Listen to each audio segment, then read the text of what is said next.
everyone. Welcome to the Horror Room. I'm Travis Bruce, and today we're going to be doing a horror author spotlight.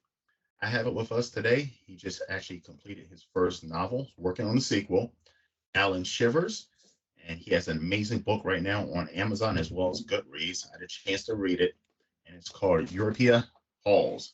Alan, welcome to the Horror Room, my friend. Thanks a lot, man. Thanks for having me. I appreciate Travis. My pleasure. So tell us a little bit about Europea Hall.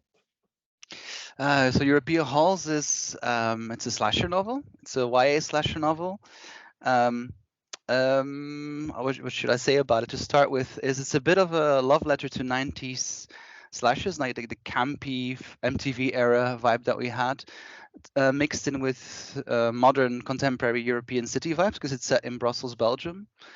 And it's about 6 girls from all over Europe that go to a prestigious boarding school in Brussels, Belgium, and they are slowly but surely being stalked by a serial killer.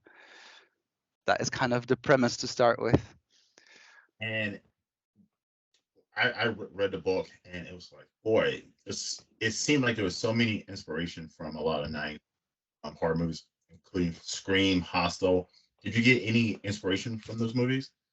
Definitely Scream when it comes to the opening scene, without giving away too much. But the idea is to get a bit of Drew Barrymore in there, to make sure people were hooked after chapter 1. Because it is the debut novel, so you kind of need to make sure people are hooked afterwards, right?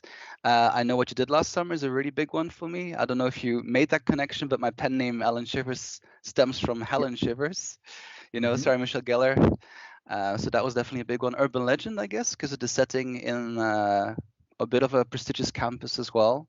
Valentine was a big one for me too when it came to the death scenes. So I would say those were definite inspirations, and the vibe in general of those 90s slashers.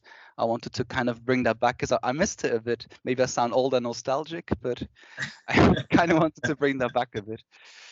Yeah, so I grew up in the 80s. So I'm like an 80s slasher guys in the golden age of Friday the 13th. And then like in the 90s, Wes Cravens came out with Scream, which completely changed the game because it was getting kind of stale for a while there. And it changed the game. And then you had a lot of movies that took inspiration from Scream, like you said. I know What You Did Last Summer, Urban Legends, The Faculty. A lot of those movies getting that inspiration from the 90s. And then we switch over to torture porn and Hostel take over. But I agree, the 90s, Scream did something in the 90s when it came to horror. It was original, it was new, and it's been a consistent series, one of the most consistent series in horror. Definitely agree on that one. And I like the spin on that with the last one being set in New York as well. It doesn't happen very often that slashers are set in the middle of a city, right? In a big city, which is kind of a similarity to Europea Halls as well. I wrote it before that came out, so I was like, they beat me to it. Yeah. Now, as a new author, is it hard to get your project out there? Is it hard to, are you self-publishing or did you use a publisher? I am self-published, yeah. So I self-published through Amazon. So I'm on Kindle Unlimited for free. That one, if you read it over there. It's been a bit of a it's been a bit of a hustle, to be honest, because I'm completely new at this. So all the promo is kind of self-promo. At times it feels a little bit like, please buy my baby, So it's basically just a bit of a one-man show. So it's been stressful, but I've learned a lot through it as well. Visibility is a big thing because I've noticed people that have read it have predominantly been very positive, and I'm super grateful about that. But it is still very niche, isn't it? When you go like an indie author from Belgium, European, so it's a predominantly American genre, to be fair as well. So it's been difficult getting the visibility out there, but it seems like it's picking up slowly. So I'm very excited about that, and we'll see what happens, right? That's amazing. Everybody go and get it. It's excellent. Thank you. But I interview, I'm pretty sure you've seen my show, but I interview people all across the world. So it's like horror is blooming worldwide, everywhere from Ireland all the way to Belgium. How big is the horror genre? Is it getting steam in Belgium right now? Absolutely. I would say it's a bit of a revival again through, I would say, when the Halloween 2018 came back. that kind of picked up a lot of steam, and I've noticed, because I'm a teacher as well, a lot of my students from secondary school, the 16 to 18-year-olds, they really love anything with anything that Blumhouse makes, basically. So I would say, generally speaking, in Belgium, American horror is really big. In the 90s, there was a lot of European slashers too that I don't think ever really perhaps made it all the way over to the large pond. But that was really big too. There was a lot of some really good Austrian, Norwegian thrillers and slashers that you should definitely check out. But predominantly American, I would say. So what got you into writing? I mean, you said you're a teacher. What made you be like, you know what, I'm gonna go ahead and write my first book? Good question. So I studied literature. I studied English, Spanish literature in Belgium and in Manchester. So I've always been writing, but not really a novel. But it was kind of this point when pandemic hit. A lot of time, all of a sudden you're like cooked up, right? Also, to be honest and to be transparent, I was going through a breakup, so a lot of emotions after a long relationship, and in a very selfish way, I was missing a lot of chase scenes in a lot of modern horror that I was watching. I was like, some of these kills are just so quick. I want more chase scenes. I was like, well, damn it, I'll just write it myself. And if anyone ends up reading it, great. And if not, I'll have a good time with it. And I did. Those are my favorite moments, like writing the chase scenes. So. And you're working on the sequel right now. Yep. So what are some struggles that you ran through with the first one that you were like, I'm not going to do this on the second one? I think it comes to the linguistic aspect, because my mother tongue is Flemish, and English is the third language that I learned when I was a kid. So when it came to proofreading and editing, there's only so many ways you can say she screamed or he was stabbed, or so it was about repetition, I think, and keeping a flow in there. And I think I've learned a lot through the proofreaders and editors and the ARC readers, the beta readers. So now I have a larger jargon, I would say, too, and more vocabulary synonym lists. So if the flow is way faster now, like my first draft's almost done. It's longer than the first novel too, and it's taken me 2 months only versus 1 year for the first novel. So the speed has picked up a lot. It just feels more like, okay, I kind of know what I'm doing now. I still need to learn a lot, but it feels more natural the second. That's amazing. Now, do we have a potential release for the second? Well, originally it was April 1st, but it's going faster than I expected. So the idea is a proofreader and editor would go through it in December, and I'm hoping on January or February release for the sequel. So when you were writing the first one, did you already have the idea for the second one already in mind? Yeah, I knew from the get-go it would be a trilogy, actually. So there will be 3. Like many slashers, right? So, excuse me, it's a bit of a staple of the genre, so I wanted to incorporate that. I knew from the get-go, and I had this big story arc in my head as well about where certain characters would end up, and it's changed over the course of writing the second one, but it's still there, the baseline. And did you put yourself into the book? When I say put yourself in the book, when you were writing, did you kind of put some of the characters with some of your characteristics? Yeah, I would say interest-wise. I think it kind of crawls in there naturally. It was mostly my family. They were like, oh, Alan, we noticed that there was Art Nouveau in there because I'm a big architecture geek. Of course, love for slashers in general. The fact that I live in Brussels, it's set in my hometown, so that makes it a lot more personal automatically, because they, the victims or the protagonists end up walking the streets I walk every day. So definitely, yeah, and the X is in there a little bit too somewhere, and then some of my friends as well. It's a bit of an amalgamation of things coming together. Now, you and I met actually through social media. Isn't it amazing now with social media? You can, like, if you're an indie horror writer, whatever, like you can like-minded people or people who have all across the world who have the same interests as you do, and promote your stuff, and they can see it. Compared to, I don't know how a book writer would have got the name out to the whole entire world back before the internet or social media. Isn't it an amazing thing? It's mad. I was thinking that the other day too, thinking the fact that people from the States are reading my novel I'm from a tiny country in the heart of Yeah. Europe.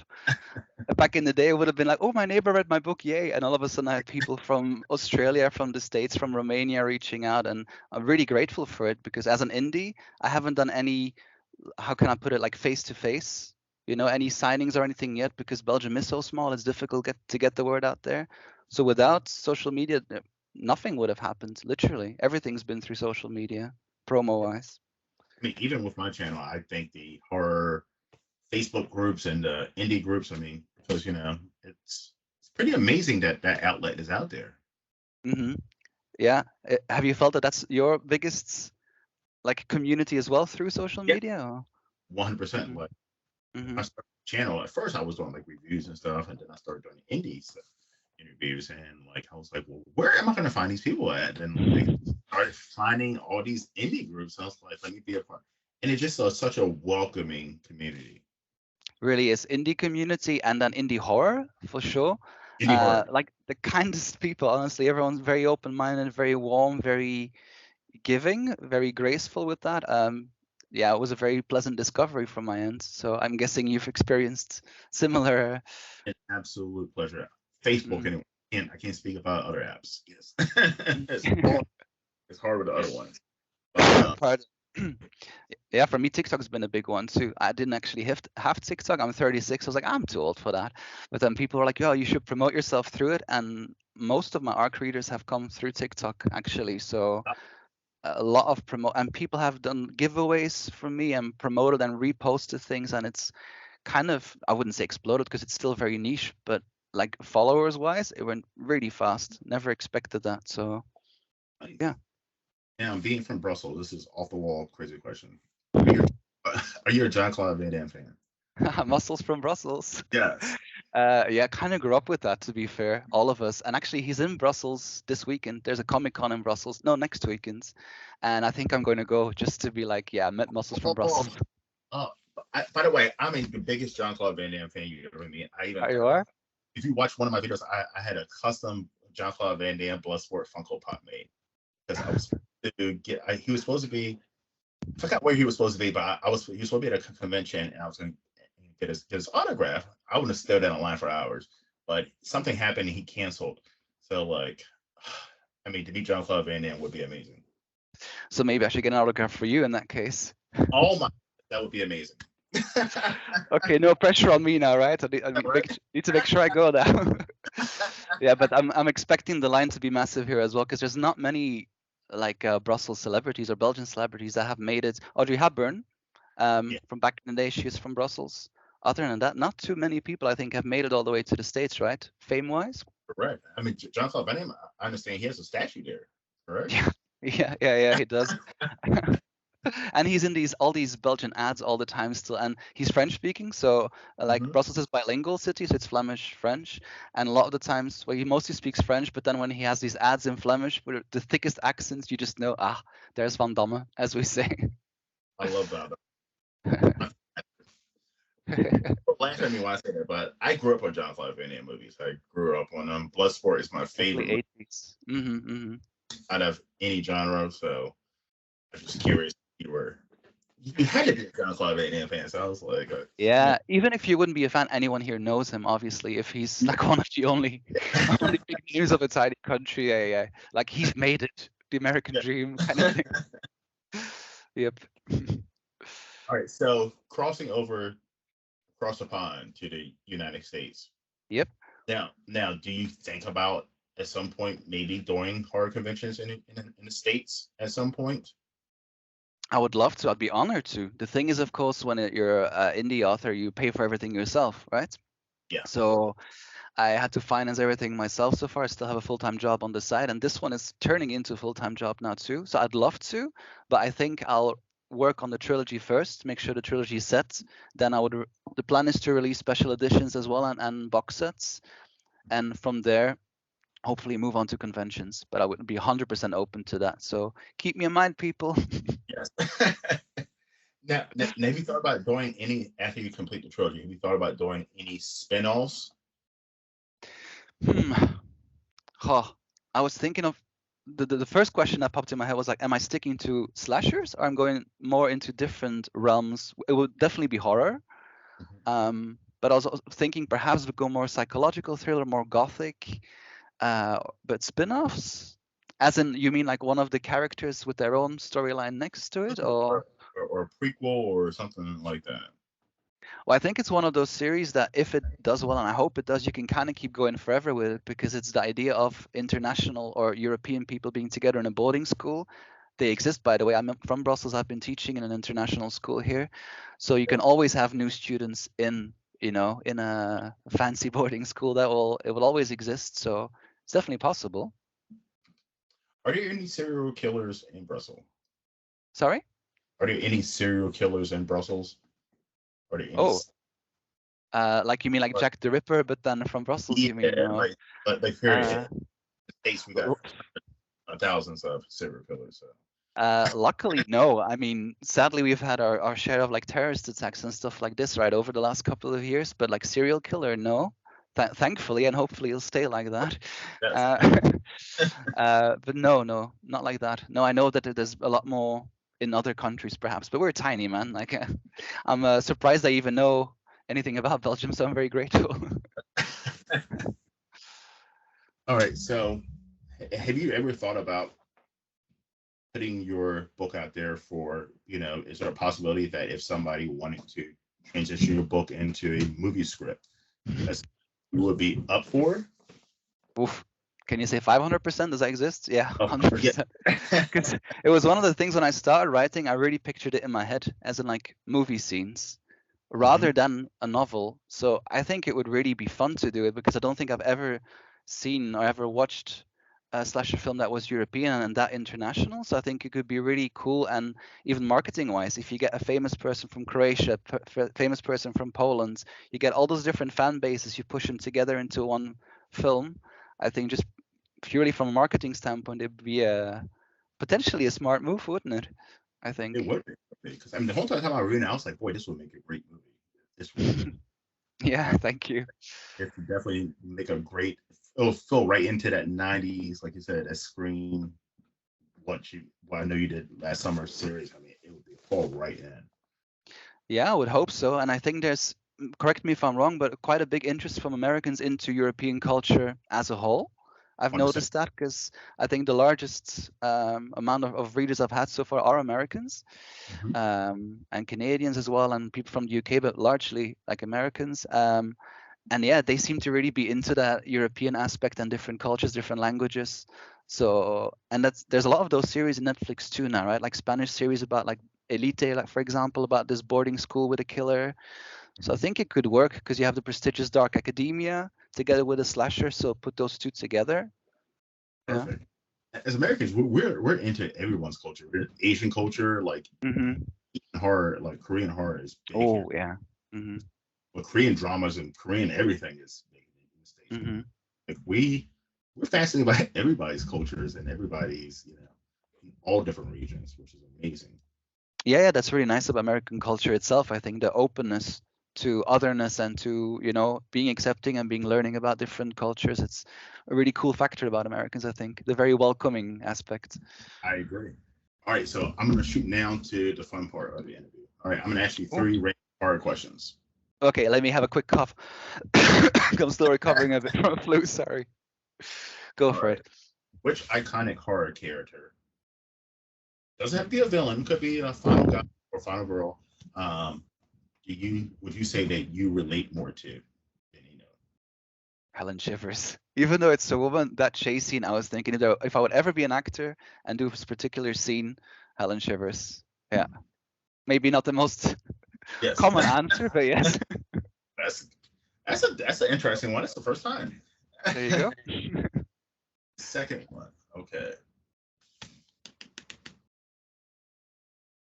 All right. If a Hollywood production company came to you and asked you to write a script for them for a movie, and it's based on, it's going to be a reboot of a iconic horror series, which one would it be? Okay. Not Halloween itself necessarily, just a slasher series. I thought you meant like Michael Myers. Okay. Yeah, I mean, it's going to be off of an iconic. So let's say a reboot of Halloween or a reboot of Scream. Hmm. Which one would it be? I think we're all waiting for Nightmare on Elm Street, aren't we? So We are. 100% Nightmare on Elm Street, and that's that kind of dream world you can set again anywhere. So it would be really nice to have a fresh European reboot, perhaps, of Nightmare on Elm Street. That is true. That is 100% true. Hmm. Who would you have as Freddy though? That's the toughest part. I've seen a lot of actors lately, like being interviewed about that one, right? Yeah. Oh, I forgot his name. I'm sorry. The main actor from Peaky Blinders. Oh, Do you know who I mean? He's Irish, I think. I'm mixing series up, perhaps. Oh, I forgot now. Boris Guards and Kevin Bacon, they have tossed those out. I can't think of first. Kevin Bacon would be a good one. Kevin Bacon would be the one. He's been in quite a couple of slashers too. He was in that Day/Them recently as well. The original Friday 13th, right? Yeah. Kevin Bacon would be good because he can be really creepy at times. Kevin would be good. Yeah. See, I'm a huge Freddy Krueger is my favorite horror character, not my favorite horror movie, but like I'm like, I kind of like don't want to make a new one because Robert Englund said that he 100% won't be in it.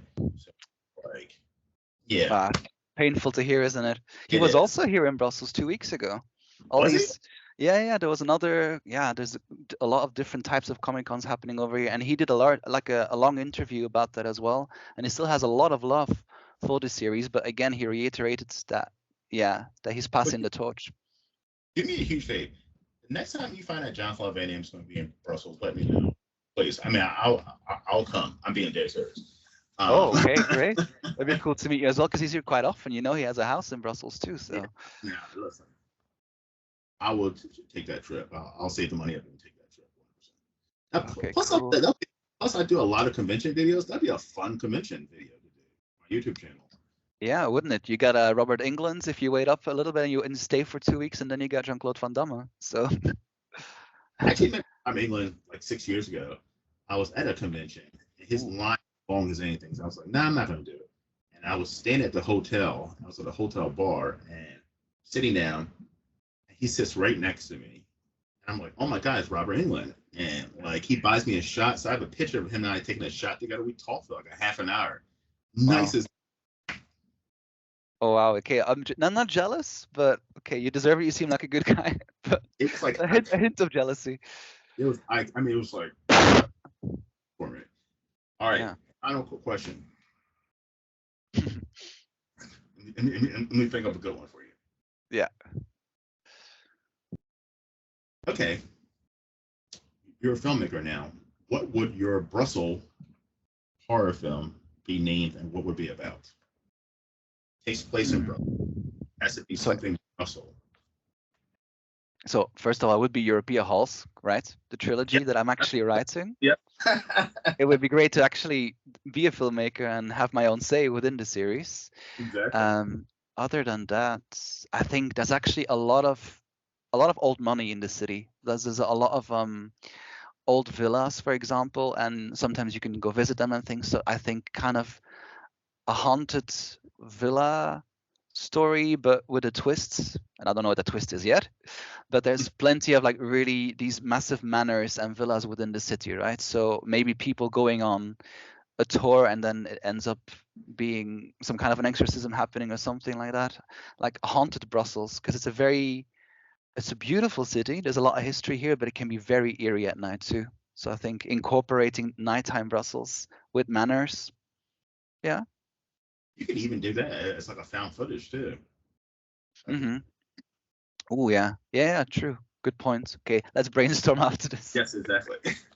All right, Alan, where can everyone find you, my friend? So when it comes to TikTok, they can find me on Alan Shivers Author, be my handle. On Instagram, same, Alan Shivers Author. And my email is alanshiversauthor@yahoo.com. On Goodreads as well. So there's about 45-50 reviews up there for now if you want to have a look. And I think that's it for now, right? Yeah, that'll be it for now. Awesome. Well, Alan, it's been a pleasure. Thank you for coming on the Horror Room, my friend.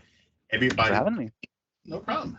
Everybody, please go on Amazon and Goodreads and grab your copy of Europea Halls. Excellent fun. Close. Yes. Thanks Do so it. much. Before we go, I'm checking at your T-shirt. There is that a mix of Dracula and Texas Chainsaw. What is this? Oh, this is a little. It's like a Freddy versus. It's like a. I mean, it's like a Freddy. It's a Jason, Leatherface, Oh yeah, I Dracula, see it now. Yeah, combination. And it's like my little logo thing that yeah. when I created my LLC. Yeah, it works, sir. It works. Let me give it a try. Nice one. It works 100%. Alan, once again, it's a pleasure. And everyone, thank you for coming to the Horror Room. I'm Travis Bruce. I'll see you guys next time. Take care. See you. Thank you.